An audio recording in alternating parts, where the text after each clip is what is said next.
Bonjour à tous, ici Juju Lover, ami de la communauté LCG. Aujourd'hui, ça va être une petite vidéo comment modifier votre camion. Alors, vu que je suis que niveau 9, on va aller dans à propos. Vous allez pouvoir faire la même manipulation si vous voulez, même niveau 0, ça dérange pas. Liste des camions. Donc voilà, ici ça c'est un camion qui est relativement déjà monté. Donc moi je vais choisir celui-là, le Kenworth 680 comme j'utilise. On va le mettre bien standard. Hop. Vraiment à la base de ce qu'on a. Non, à la base c'est celui-là. Une couleur bien basique. Hop. Ouais, non, c'est pas beau ça. Ah, on va le mettre rouge. Normalement il y a un rouge de base. Les accessoires. Non, normalement il n'y en a pas ça. Ça sera pas long. On va le mettre vraiment basique. Tac. Ça c'est ok. Ils sont pas mis. Les rétroviseurs, c'est vraiment du bas de gamme. Tout ça c'est du bas de gamme. Bas de gamme. Hop, les map flat, c'est de bas de gamme aussi. L'exhaust, ça c'est bon. Voilà. Donc quand vous achetez votre truck la toute première fois, voilà comment est-ce qu'il est monté. Mettons qu'il n'est pas forcément très beau. Alors, d'abord nous allons commencer par la cabine. Il y a trois styles de cabine. Les sleeper medium, qui est celui-ci, ou les sleeper haut, qui est beaucoup plus gros, beaucoup plus massif, qui est, comme vous pouvez voir, relativement plus joli le gros. Donc, vous avez des niveaux attitrés, donc ça c'est au fur et à mesure que vous montez en level. Niveau 10, vous pouvez avoir celui-là, moi je suis niveau 9, je vais bientôt l'avoir, ça va être plus le fun. Puis niveau 20, c'est vraiment le big sleeper, vraiment hot. Donc, on va le remettre d'origine. Ici, au niveau des châssis, la différence que vous avez, c'est surtout au niveau des galons. Les galons, c'est au niveau de votre tank à fuel. Hop, quand vous mettez celui-là, vous gagnez, c'est 50 gallons.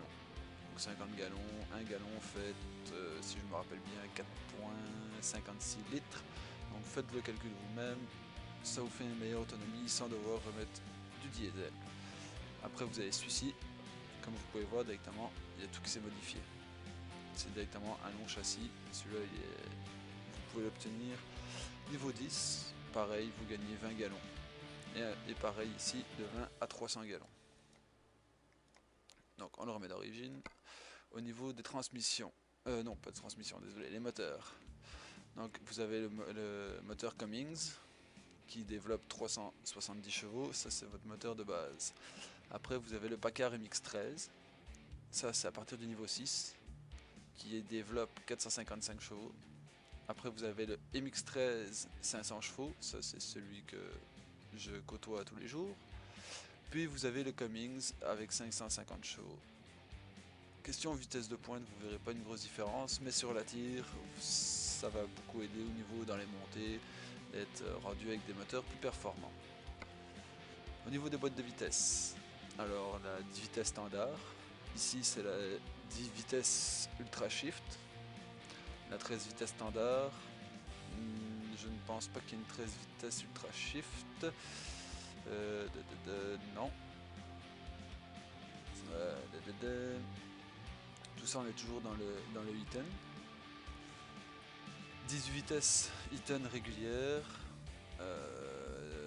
Ah oui, elle est ici, l'Ultra Shift, 13 vitesses. Désolé pour l'erreur. Ensuite, vous avez la 18 vitesses Eaton, aussi en Ultra Shift, et ici vous l'avez en régulière aussi. Et bien sûr, celle-ci, c'est la Allison. Bizarrement, c'est une 6 vitesses. Je m'attendais à avoir une Allison 18 vitesses. Ça, c'est l'Ultra Shift. Et celle-ci, c'est la régulière. La différence, c'est la vitesse que ça va shifter. Vous allez perdre moins de puissance. Puis votre RPM va descendre un petit peu moins. Donc, vous allez rester beaucoup plus dans votre torque ou votre couple, si vous préférez le terme. Donc, c'est sûr que l'Ultra Shift est toujours mieux. L'habitacle. Bon, il m'a pas pris mon habitacle de tantôt, mais c'est pas grave.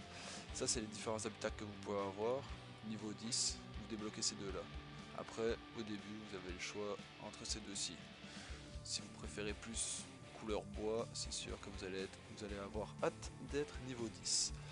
Ensuite dans les couleurs, toutes les couleurs standards, plus celle-ci, qui est une couleur juste personnalisée. Alors là on passe dans le métallique, tout ça c'est disponible dès le début quand vous achetez votre propre truck, jusqu'à cette peinture-ci. Celle-ci, moi je l'aimais bien, c'est celle que j'ai sur mon truck, c'est un 3 tons que j'ai fait. Après vous avez ça, puis au fur et à mesure, ben là on commence à avoir des logos, là ça commence à être un petit peu plus intéressant. Mais bien entendu, comme vous pouvez regarder, ben, il faut monter en level pour les avoir. Il y a vraiment un peu de tout. Les accessoires, on va remettre une couleur unie. Hop. Les accessoires. Admettons, niveau 6, vous pouvez mettre ça. Vous allez dire, c'est pas beau, mais à quoi ça sert réellement? C'est quand vous utilisez des remorques réfrigérées. Ça, vous pensez que ça va avoir aucun effet sur quoi que ce soit au niveau de vos camions, mais en fait si, vous allez consommer moins. Pas beaucoup, mais vous allez consommer moins, donc vous sauvez de l'argent, vous pouvez faire plus de kilomètres. Ça c'est juste des lumières, 5 lumières ou 6 lumières quand vous allumez vos phares, ça fait juste joli, ça sert juste à ça, rien d'autre. Vos miroirs, miroirs chromés ou miroirs peinturés. Ici, ça c'est les loupes. Ça va surtout vous servir pour vos angles morts quand vous allez avoir un véhicule à ce niveau-ci et que vous ne le verrez pas dans ces rétroviseurs là. Là-dedans vous allez le voir, vous avez des ronds ou des carrés. Les carrés on voit pas très bien, puis Kenworth à la base c'est des ronds. Donc, pour que ça a l'air pas trop fou, on va en mettre deux. Les pare-chocs. Pare-chocs peinturés ou pare-chocs chromés. Moi je trouve que les peinturés sont pas mal plus jolis. Ça va vraiment avec la forme puis la couleur de votre camion. Les mags ou bodwheel, comme le terme anglophone le dit, c'est des bodwheel, plusieurs styles. Donc là, vous pouvez voir, il y en a des beaux, il y en a des affreux. Moi, en général, c'est ceux-là que je mets, c'est les originaux de chez Kenworth. Même affaire pour ici, vous voyez, il y a plusieurs styles, même affaire, c'est ceux-là, les originaux de chez Kenworth que je mets. Puis vous l'avez relativement très vite.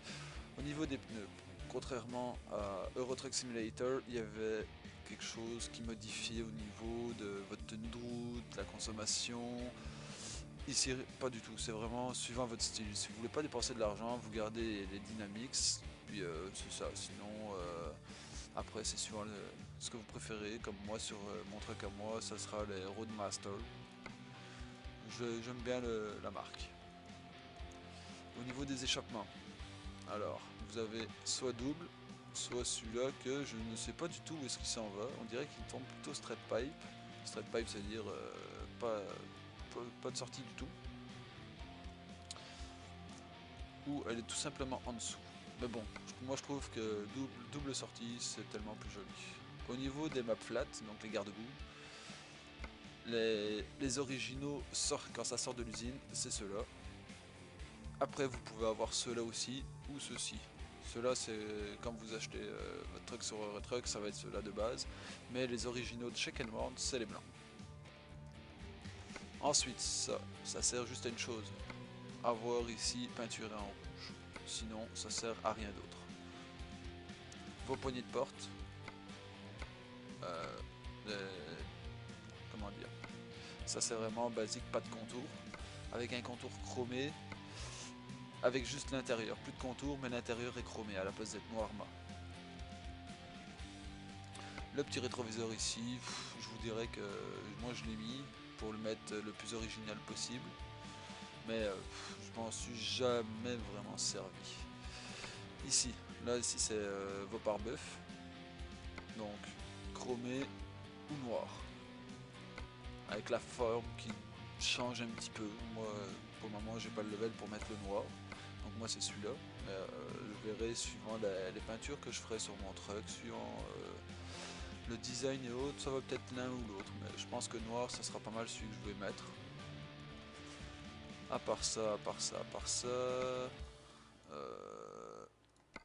bon, ici en dedans, pour le moment, il n'y a rien à modifier. Il n'y a vraiment pas grand chose. Donc voilà. Peut-être qu'ils vont sortir un DLC comme ils ont fait sur American Truck pour la cabine.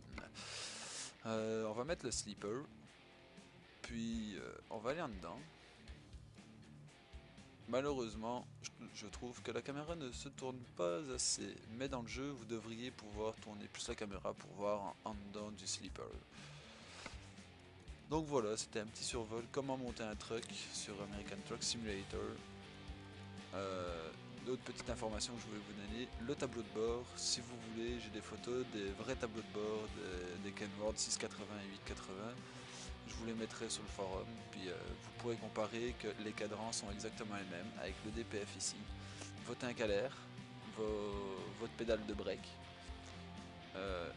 votre jauge de carburant, la température, la pression du moteur, puis vos batteries.